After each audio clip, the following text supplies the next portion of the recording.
지난 시간에 본문의 말씀 중에서 선행하는 두 절의 의미, 12절과 13절의 의미를 각각 살펴봤습니다. 그때 교회가 신앙의 위기 앞에 처하게 됐을 때 어떻게 그 위기에 대처해야 하고 또 그 위기를 극복하는 방법이 무엇인가를 생각했을 때 먼저 삼가 조심하라 라고 하는 자기 점검이 필요하다는 말씀을 드렸습니다. 그 다음에 이제 피차 한 몸을 이루는 지체들을 돌아보고 권하라. 이것이 위기 상황에 놓인 교회에서 우리가 할 수 있는 대처 방안, 극복 방안이라고 했습니다.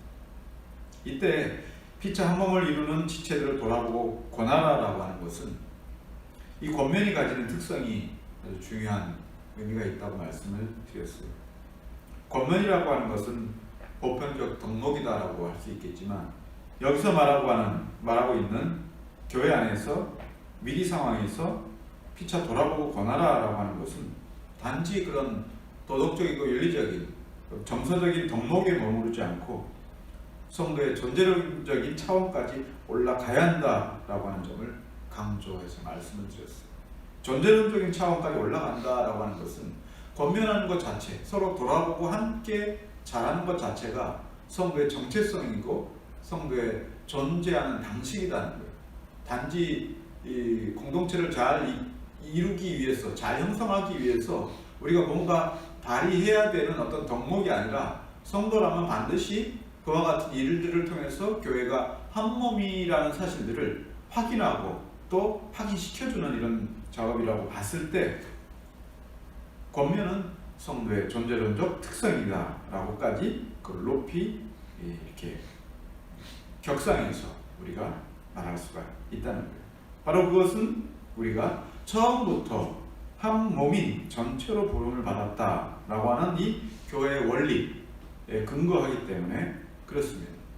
지상의 교회가 유지되고 보존되는 그런 본질적인 특성으로서의 이 상호 권면이라고 하는 것은 신자들이 가진 필연적인 의무와 요구로 받아들일 필요가 있다 말씀을 드린 것입니다.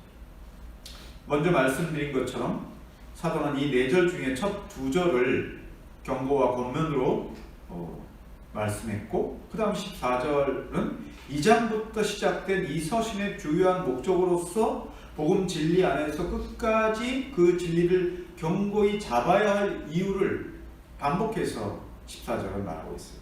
마지막 15절은 앞선 첫 2절에 대한 성경의 증언을 반복하는 내용을 담고 있는데 이것은 16절 이하에서도 계속 이어지는 내용입니다. 먼저 15절을 아주 간략하게 살펴본 후에 14절에서 사도가 반복하고 있는 이 말씀의 의미가 무엇인가를 조금 더 자세하게 살펴보도록 하겠습니다. 첫째로 하나님의 말씀이 인생의 최고 규범이다 주제.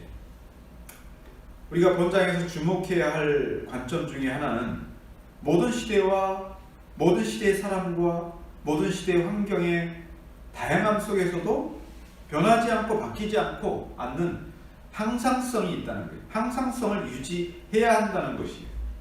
그러면 이 항상성을 유지해야 된다라고 하는 것은 항상성을 유지해야 되는 내용이 무엇인가라고 하는 것과 그 내용을 어떻게 유지할 것인가라고 하는 what의 문제하고 how의 문제가 여기에 제기된다고 하겠습니다. 무엇을 유지해야 되는가 그리고 어떻게 그것을 유지해야 되는가라고 하는 이 두 가지 질문이 여기서 동시에 제기될 수가 있습니다. 항상성을 우리가 유지해야 된다라고 했을 때 시대가 변하고 사람이 달라져도 그 속에서 살아가는 하나님의 백성은 항상 같은 백성이라는 거예요. 그리고 하나의 백성이었다는 사실이에요. 이건 앞서서 말씀드렸던 우리가 한 몸인 전체로서 부름받았다라고 하는 이 교회의 원리와도 맥락을 같이 하는 것이에요. 그렇기 때문에 광야에서 살았던 백성이 가나안에 정착했던 이스라엘 백성과 다른 백성이 아니라는 거예요. 사람은 다르고 또 모양도 다르고 특성도 다르고 또 다른 시대 다른 장소에 살던 사람이었지만 그 백성이 가나안의 백성들과 다른 백성이 아니에요. 또 그들은 복음 시대에 유대 그리스도인들과 또 종교개혁 시대에 처절하지만 가장 투철하게 신앙을 고수했던 그 사람들, 그리고 오늘날 우리들에게 이르기까지 미래에도 마찬가지겠죠. 그들 모두는 다 한 백성이다는 거예요. 한 백성으로서 가름할 수 있다는 거예요. 그런 의미에서 항상성을 유지해야 된다라고 하는 것은 한 백성이라는 의미, 고대 시대나 초대교회나 중세나 혹은 근대나 현대나 미래에도 하나님의 백성은 모두 다 한 백성이라고 하는 그 원리 안에 다 들어가. 사람과 장소, 환경과 조건은 다 달라져도 한 백성이다.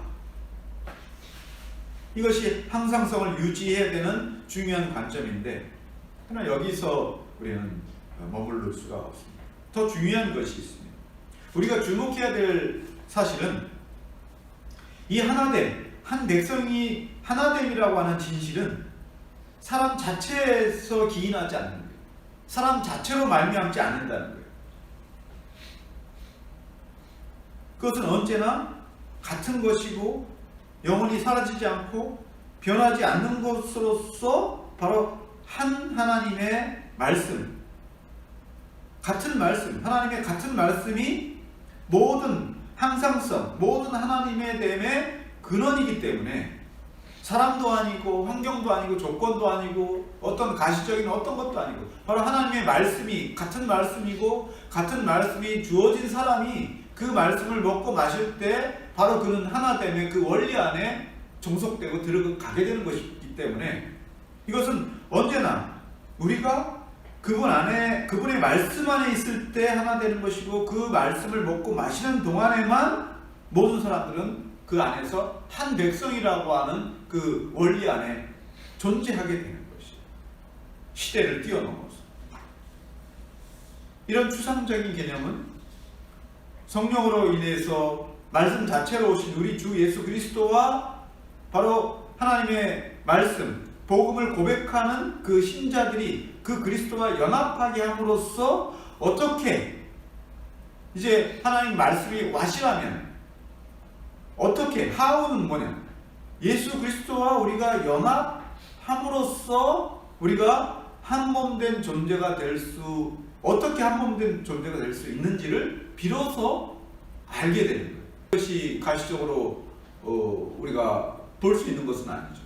가시적으로 볼 수 있는 것은 유일하게 우리가 입술로 믿음을 고백하고 신앙을 고백하고 가시적 교회에 들어와서 세례를 받음으로써 주님과 한 몸이 되었던 증표를 갖게 되었을 때, 상징적 증표를 갖게 되었을 때 그것이 구체적으로 우리 안에 하나라고 하는 이 의미가 들어온다는 거예요. 그래서 우리가 한 백성이다 라고 했을 때는 시대를 건너뛰어서 구약과 신약과 근대와 현대와 오늘날의 이르기까지 모든 하나님의 백성이 한 백성이다 라고 하는 것은 언제나 그리스도 안에서, 그리고 그의 말씀 안에서 하나로 발견될 때만이 우리가 한 백성이다 라고 하는 그 고백과 인정을 할 수가 있다는 거예요. 그 이외에는 어느 것도 우리를 하나로 묶어낼 수가 없어요. 사도는 다시 다윗의 시편을 반복하면서 광야와 다윗 왕국의 시대, 그리고 초대교회를 영원한 그의 음성, 즉 그의 말씀 안에서 하나로 연결되어 있다라고 하는 것을 지금 보여주는 거예요. 그래서 반복하자면 본문에서 말하는 오늘이라고 하는 이 표현은 모세의 입을 통해서 그 말씀을 들었던 광야 사람들의 오늘이고, 가나안 백성들이 선지자의 음성을 통해서 들었던 그 말씀을 들었던 바로 오늘이고, 또 유대인과 이방인 개종자들이 사도들을 통해서 복음을 들었던 그 순간이 바로 그들에게 오늘이고, 오늘 또 이 말씀 앞에 선 우리들에게 오늘이라고 하는, 그 오늘이라고 하는 것은 인간의 세계에 있어서는 과거, 현재, 미래로 나눠지지만 하나님의 역사, 하나님의 그 영원성에 있어서 항상 그것은 오늘이에요. 그가 말씀을 주실 때가 그게 오늘인 거예요.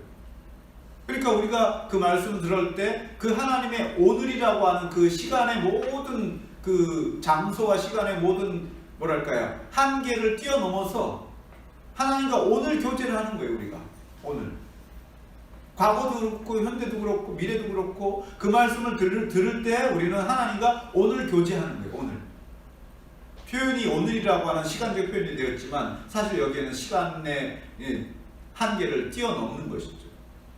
하나님의 그 영원성을 우리가 하나님 말씀을 들을 때 그 영원성을 우리가 맛보는 거예요. 비록 우리는 육체의 한계에 갇혀져 있지만 그 말씀을 듣는 순간에 그는 하나님의 영원성과 교통하는 거예요. 교통하는. 이렇게 시 공간을 넘어서 하나로 확인될 수 있는 것은 언제나 성령의 내적인 역사와 더불어서 영원한 말씀으로부터 영원한 말씀과 더불어 주어진 효력이라고 하겠습니다. 비록 15절 본문에서 성경이 일러스되 이렇게 표현이 됐잖아요. 한글 성경에 성경이 일러스되 이런 직접적인 표현이 원문에는 기록되어 있지 않아요. 하지만 인용된 시편, 구약의 말씀을 인용했을 때 인용된 시편에 의해서 모든 시대의 백성들에게 이 말씀은 그 말씀을 들을 때 너희가 마음을 완고하게 하지 말고 순종함으로 받아들여야 할 그의 음성이다라는 차원에서 여기 성경이 일러스되라는 이 표현을 사용했다고 봅니다. 따라서 하나님의 말씀은 영원한 진리입니다. 많은 선지자들과 사도들이 여기에 대해서 증언했습니다. 상징과 모형을 통해서 이 영원한 진리를 보여주던 옛 시대는 하나님의 말씀이 언제나 꺼지지 않는 등불처럼 비춰져야 한다고 명령했습니다. 이것이 출애굽기 27장 21절에 나오는데 너는 이스라엘 자손에게 명령하여 감나무로 짠 순수한 기름을 등불을 위하여 끊이지 않게 등불을 켜되 저녁부터 아침까지 항상 여호와 앞에 그 등불을 보살피게 하라. 이는 이스라엘 자손이 대대로 지킬 규례다라고 명령하셨어요. 그러니까 이 등불은 하나님의 말씀을 상징하는 거예요. 이 등불은 꺼지지 않아야 된다는 거예요. 영원히 지속돼서 계속 불타오르도록 해야 된다는 거예요. 그리스도가 오시기까지 이 등불은 하나님 말씀이 결코 어느 때에도 어느 순간에도 꺼지지 않아야 돼. 즉 무슨 말씀입니까? 이스라엘이 살아가는 동안 내내 그들의 존재는 하나님의 말씀에 의해서 유지되고 보존된다라고 합니다. 그 말씀을 벗어나는 순간 그들의 존재는 아무 의미가 없고 가치가 없어져 버리는 것이죠. 그 중요한 특징이 뭡니까? 하나님 말씀을 순종하지 않았을 때 이스라엘은 패망을 하게 되고 또 심판을 받게 된다라고 하는 것은 결국은 같은 내용이죠. 하나님 말씀을 듣는 동안에 그들은 살 수 있고 하나님 말씀을 순종하는 동안에 그들은 평안할 수 있다. 그 말씀을 벗어나는 순간 그들은 삶의 질고에 노출되는 거예요. 마치 가인이 하나님 품을 떠나 쫓겨나게 되었을 때 그 목숨을 구걸해야 되는 그 상황, 엄청난 두려움과 공포에 사로잡혔잖아요. 하나님 그들을 벗어나게 될 때 인간은 필연적으로 두려움과 공포 그리고 생명의 위협에 노출될 수밖에 없다는 것. 성막을 중심으로 둘러싸고 있던 이스라엘 백성들의 진영은 여호와의 임재를 나타내는 성막을 밤낮으로 볼 수 있도록 그렇게 마련되어야만 했습니다. 이렇게 보이는 말씀만이 아니라 실제로 말씀을 기록으로 남기도록 하나님께서 명령하심으로써 하나님의 말씀이 당대의 백성들뿐만 아니라 오는 시대 모든 하나님의 백성들이 공적인 계시의 말씀을 통해서 생명을 얻는 지식, 구원하는 지식을 얻으며 최선의 삶으로 인도받을 수 있는 규범으로 남겨지도록 하셨다. 시인이 이렇게 말합니다. 우리를 향하신 여호와의 진실하심이 영원하시다. 이 진실하심이 영원하시다라고 하는 선언의 말씀의 의미는 신구약 공의 선지자들과 사도들에 의해서 말씀의 영원성에 대한 선포로 이해되고 있습니다. 선지자가 이렇게 말했죠. 푸른 마르고 꽃은 시드나 우리 하나님의 말씀은 영영이 서리라. 바로 여호와의 진실이 영원하다라고 하는 이 표현의 같은 연장선이라고 보겠습니다. 이렇게 시인이 선지자가 말했을 때 사도는 여기에 더해서 모든 육체는 풀과 같고 그 모든 영광이 풀의 꽃과 같으니 풀은 마르고 꽃은 떨어지되 오직 주의 말씀은 세세토록 있도다 하였으니 너희에게 전한 복음이 곧 이 말씀이니라 는 말로 더 분명하게 선언을 했습니다. 바로 이러한 말씀을 듣고 기대어 살아가는 자마다 그의 유한한 인생, 시간과 장소의 한계 속에 갇혀져 있는 그 인생은 하나님의 영원성과 잇대어서 살아가게 된다고 하는 것이에요. 그래서 말씀을 듣는 것이 바로 복되다. 그리고 듣고 순종함에 이르는 자는 가장 큰 복을 소유한 자고 영원의 삶을 살고 있는 자다라고 말할 수가 있겠습니다. 그러므로 사도가 믿음 안에서 있는 형제들에게 삼가 조심하라, 매일 피차 권면하라 라고 하면서 하나님께서는 어제도 오늘도 내일도 영원토록 거룩하신 뜻을 자기 백성들에게 알리시는 일을 멈추지 않으시기 때문에 그의 음성을 듣는 자들은 한때의 충성이나 자기의 작은 공로에 기댈 것이 아니라, 자기 열심에 기댈 것이 아니라, 자기 어떤 추천한 헌신에 기댈 것이 아니라 날마다 겸손함으로 마음을 다해서 순종해야 한다고 하는 것이 성경이 우리에게 제시한 그런 말씀입니다. 이제 사도는 본문의 첫 두 절에 대한 동기 혹은 이유를 14절에서 추가하고 있습니다. 여기는 그리스도와 함께 참여한 자가 얻게 되는 특권이 무엇인가 라고 했을 때 그것은 견인의 은총이다. 사도는 12절에서 형제로 지칭한 사람들에 대한 논지를 여기서 그대로 이어가고 있습니다. 이것은 이미 말씀드렸던 것처럼 모든 시대 하나님의 백성들을 형제라고 불렀는데, 이 형제라고 하는 이 명칭 아래 한 백성으로 모든 시대의 하나님의 백성들을 다 포함시키고 있는 것이에요. 이건 서두에서 말씀드렸던 그 내용과도 맥락을 같이 하죠. 교회 원리에 대해서. 자, 여기만 멈추지 않습니다.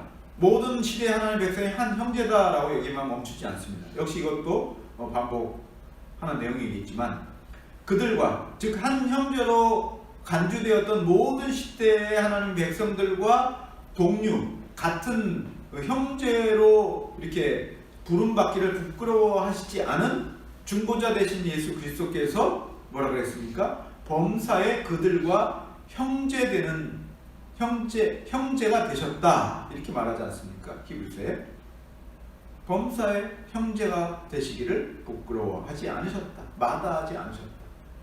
그랬을 때 그리스도가 모든 하나님의 백성들과 형제가 되었다라고 하는 것은, 이것은 명목상에만의 문제가 아닙니다. 단지 의미와 상징만으로서 형제가 됐다라고 이렇게 형제가 되어줄게 라는 정도에 머무르지 않는다는 거예요. 이것은 바로 하나님의 일이라고 했어요. 그리스도께서 하나님 백성들과 형제가 되는 일은 그냥 해주는 것이 아니라 하나님의 일에 속한다. 히브리서 2장 17절 18절에 있는 내용이에요. 하나님의 일이 뭡니까?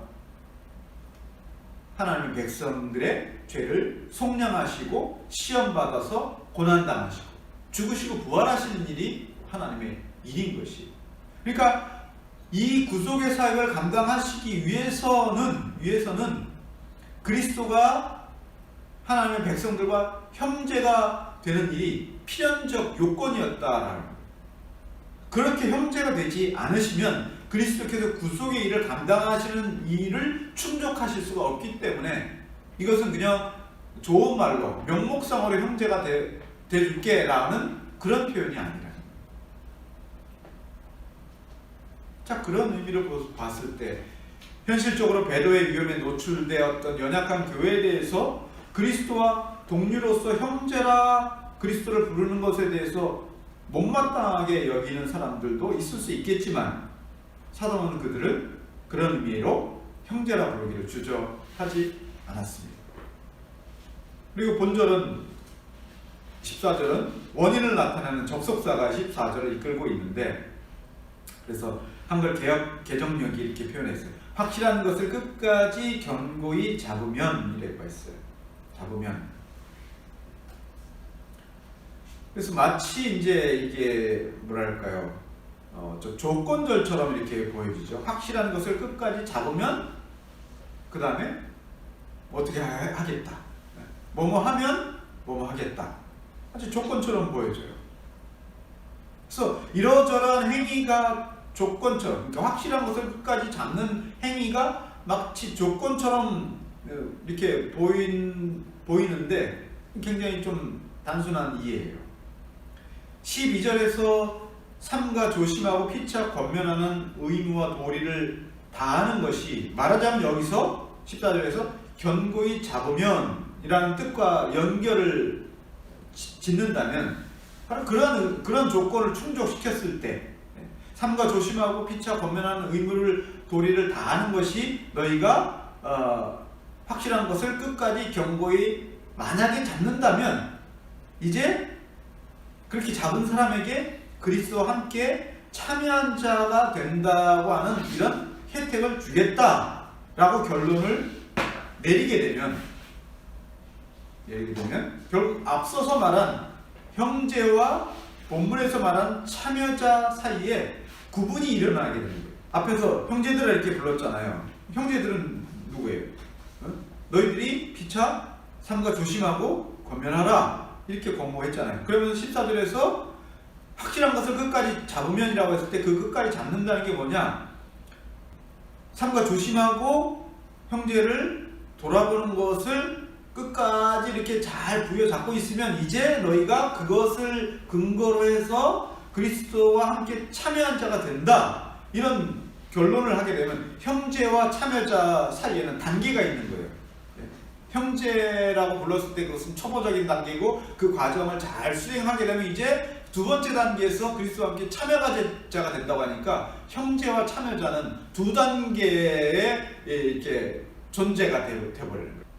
이렇게 되면은 중생한 자, 형제는 그럼 중생하지 못한 자라고 말하는 것도 이상한 거예요. 중생한 자가 형제라면은 중생한 자보다 더 완벽한 사람은 그리스도와 함께 참여한 자냐라고 해버리니까 중생한 자가 그리스도와 연합된 자로서 그리스도와 형제라고 불릴 수 있는 신분은 되었지만 어떤 조건을 충족시켰을 때 비로소 더 완전한 신분을 획득하게 된다고 하는 이 이상한 교리가 만들어지는 거예요. 그래서 형제들과 그리스도와 함께 참여한 자들이라고 하는 이 의미를 잘 분석을 해야 돼요. 무슨 의미입니까? 이 그리스도와 함께 참여한 자들이라고 하는 표현은 좀 정확한 표현이 되지가 못하고 있어요. 그래서 여기 사실 함께라는 말이 필요가 없는 말이에요. 필요가. 정확히 표현하면 그리스도가 속격으로 되어 있어요. 속격. 그래서 그리스도의 참여자들, 그리스도의 동료, 그리스도의 동역자가 된다. 이런 뜻이에요.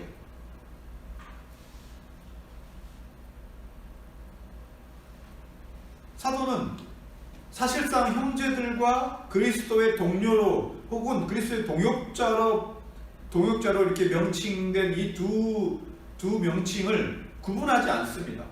이걸 같은 의미로 같은 존재로 이렇게 의미를 사용하고 있어요. 단지 형제로 시작을 했어요.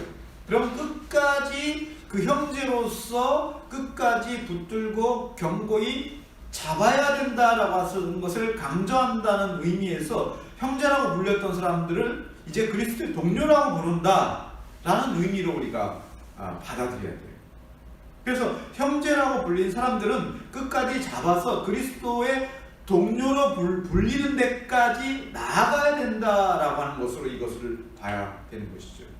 이런 구별의 성격은요, 육적인 이스라엘과 영적인 이스라엘, 외면적인 그리스도인과 내면적인 그리스도 사이와 같은 그런 구분으로 보기는 어렵습니다. 오히려 사도는 그들이 처음 시작할 때 잘했다라고 칭찬하는 것처럼 보여요. 이 14절에 그렇지 않습니까? 우리가 시작할 때 확신하는 것을 끝까지 견고히 잡고 있으면이라고 했을 때 잘 시작했다. 시작은 잘했다.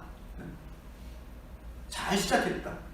이것은 히브리 개종자들이 처음 복음을 받았을 때 너희가 진리의 어떤 보화를 잘 받았다.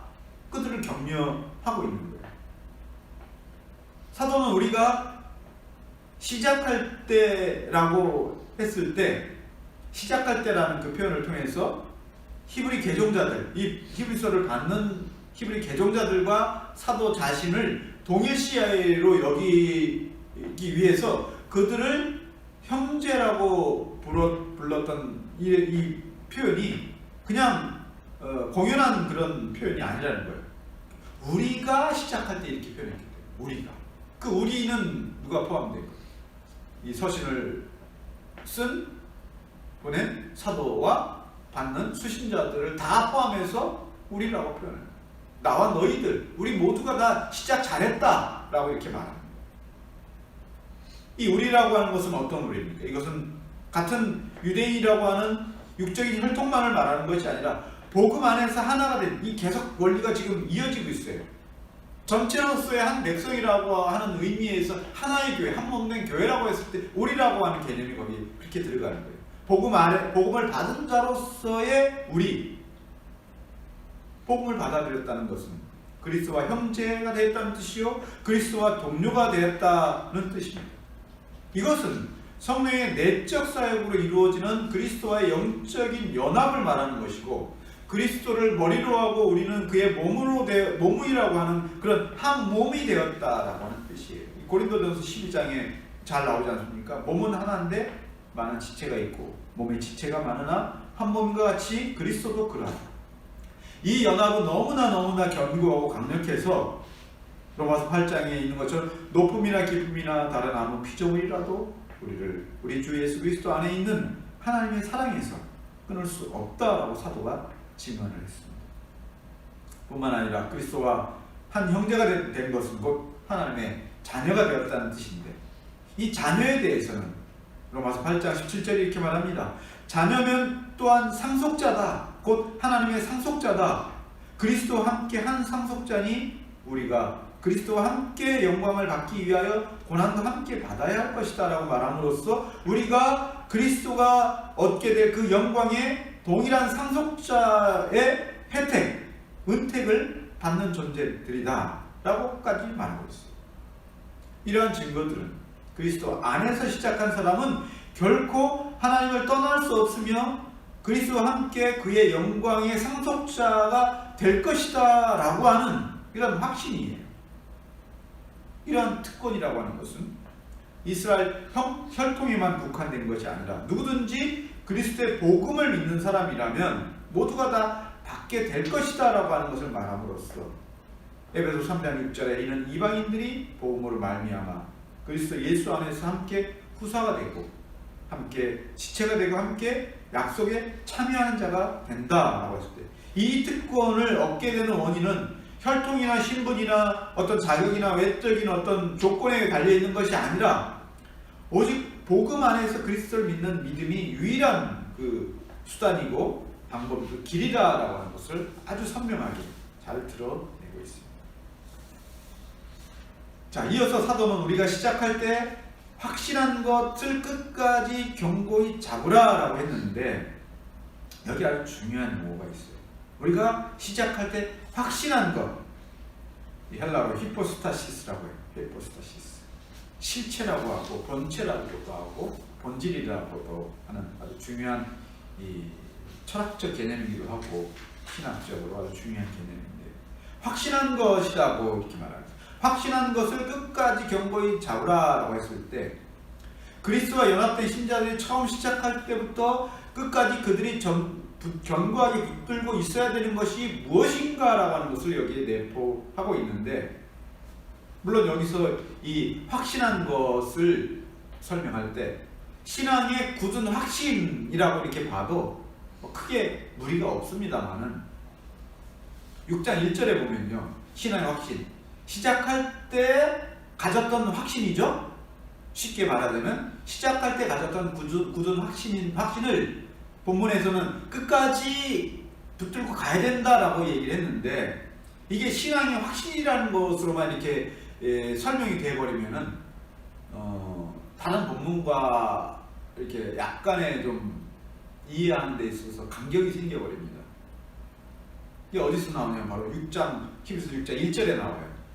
6장 1절에 사도가 버려야 할 것을 말했어요. 너희 버려야 된다 이거. 뭘 버려야 되냐? 그리스도의 도의 초보를 버려라 이렇게 했어요. 도의 초보. 도의 초보는 뭡니까? 신앙을 처음 갖게 되었을 때 알게 됐고 이렇게 이해하게 되었던 아주 낮은 수준의, 연약한 수준의 보편적인 그런 신앙의 어떤 가르침이라고 볼 수가 있어요.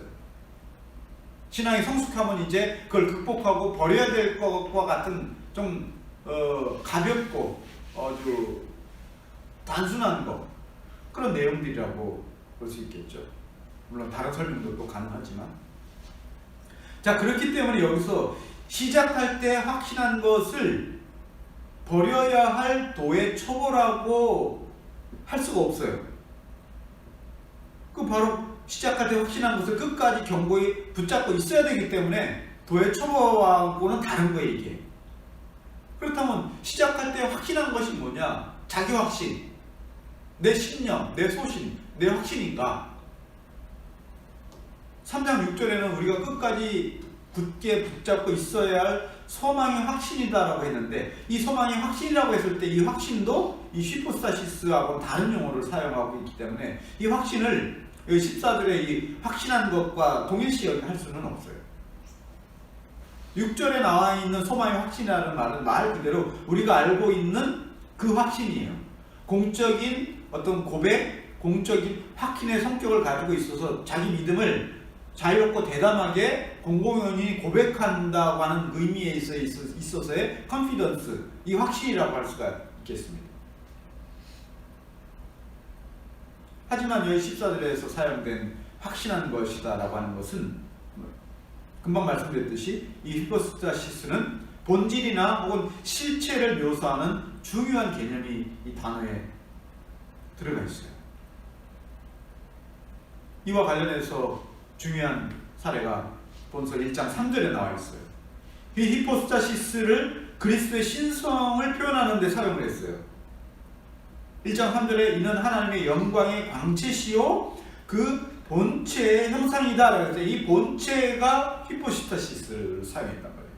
그리스도의 신적인 신성.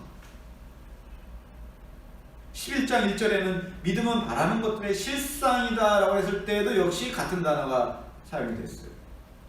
그래서 저는 이것이 믿음의 확신이다 라고 해도 뭐 크게 달라질 것이 없다고도 인정할 수가 있어요. 왜냐하면 믿음의 확신이다 라고 했을 때는 그 확신은 어떤 정서적이거나 감정적인 어떤 작용이 아니라 믿음의 확신의 그 내용과 대상이 누구냐라고 했을 때 바로 우리 주 예수 그리스도를 믿는 믿음의 확신이기 때문에 이 대상과 내용이 빠진, 그리스도가 빠진 이 신앙의 믿음의 확신이라고 하는 것은 아무 사실 의미가 없는 거예요.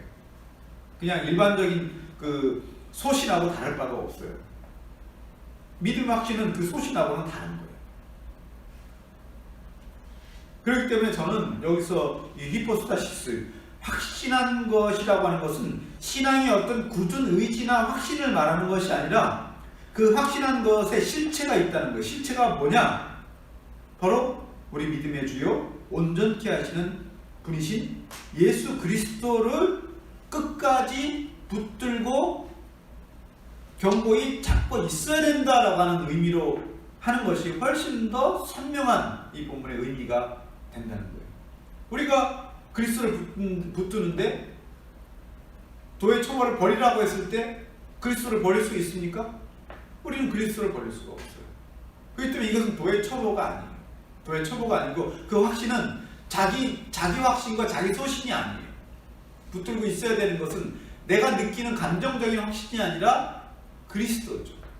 그리스도. 우리 믿음의 실체이신 그리스도를 내가 붙들었을 때 그것을 끝까지 붙들고 가야 되는 거예요. 이거 놓칠 수가 없는 거죠. 이거는. 바로 그런 의미에서 여기서 확신하는 것은 그리스도를 실체로 하는 그 내용이다라고 보는 것이 훨씬 더 타당하다라고 보겠습니다. 사도가 다른 곳에서 믿음으로 말미암아 그리스도께서 너희 마음에 계시게 하시옵고 너희가 사랑 가운데서 뿌리가 박히고 터가 굳어진다라고 말하고 있기 때문에 그렇습니다. 우리가 그리스도를 믿음으로 시작했을 때 끝까지 견디고 붙잡는 것은 그리스도께서 우리 마음에 계시고 사랑 가운데 뿌리가 박히고 터가 굳어지게 하시기 때문에 그렇습니다. 바꿔서 말하면 만약 우리 믿음이 우리의 정서적인 확신에, 의지적인 확신에만 근거한다면 우리는 그 확신이 얼마나 자주, 얼마나 크게 흔들리고 무너질 수 있는지, 그리고 끝까지 붙들고 가는 일이 얼마나 힘겨운 일인지, 그리고 얼마나 실패하기 쉬운지를 우리가 너무나 잘 알기 때문에 이것은 믿음의 확신이라고 하는, 우리 의지에 근거한 확신이라고 말하기에는 너무나 큰 차이가 있다고 보겠습니다. 그렇지만 우리의 확신이 아니라 우리가 그리스도와 연합한 자로서 그리스도를 우리 주로 붙든다는 것은 비록 우리 편에서 그리스도를 믿음으로 붙잡는 것으로 묘사되고 있지만 성령께서 우리를 그리스도와 연합시키는 것이고, 그래서 우리 믿음을 소극적인 면으로 본다면 우리 믿음은 성령께서 그리스도를 우리와 연합시키는 것, 연합하게 하신 것을 확인하는 수단이 우리 믿음이다라고 말한다면 이건 믿음을 아주 굉장히 소극적으로 말하는 것이겠죠. 어쨌든 그렇게 말할 수가 있다는 거예요. 그래서 우리가 그리스도와 형제라면 그럼 그리스도와 연합한 자요, 그리스도로 인하여 모든 특권을 얻은 자로서 그의 영광에 참여하게 될 것이다. 그때 우리가 어떻게 그의 음성을 들을 때 마음을 완고하게 가질 수 있고 죄의 유혹으로 기울어지도록 내버려 둘 수 있겠는가? 이것은 하나님의 놀라운 은혜를 받은 자로서 어떻게 그렇게까지 배은 낭떠간 길을 갈 수 있겠는가라고 하는 이 역설적인 표현이라고 하겠습니다. 너무나 큰 은혜를 받았는데 어떻게 너가 배신할 수 있는가? 그럼에도 사도는 시작을 말하고 끝을 말하는 이유가 있습니다. 복음은 생명입니다. 죽은 자를 살리는 역동성이 있고 거룩한 성품을 담도록 해서 죄와 더러움과 불의함을 복음을 받은 자는 견딜 수 없게 만드는 것이지, 죄와 불의함과 더러움을 막 수행하고 성취하고 달성함으로써 우리가 무엇인가 또 다른 것을 얻게 하는 그런 방식으로 가지 않는다는 거예요. 인간은 그런 걸 추구하지만 우리의 선을 위한 행위라고 하는 것은 그 거룩성이 내 안에 들어왔기 때문에 그런 것들을 내가 견딜 수 없어서 그것을 피할 수밖에 없다라는 것이죠.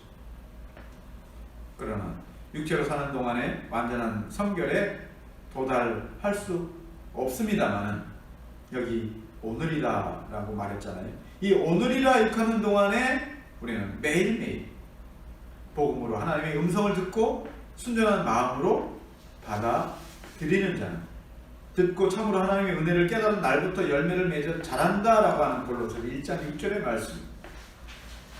주께 합당하게 행하여 범사에 기쁘시게 하고 모든 선한 일에 열매를 맺게 하시며 하나님을 아는 것을 잘하게 하시고 그의 영광의 힘을 따라 모든 능력으로 능하게 하시며 기쁨으로 모든 견딤과 오래 참음에 이르게 하시고 우리로 하여금 빛 가운데 성도의 기업의 부분을 얻도록 구하라라고 했으니, 우리가 신앙생활을 하면서 평생을 이러한 수고와 분투로 살아갔던 사람들의 삶이, 그 삶에 대해서 어떤 명칭을 우리가 부여할 수 있을까요?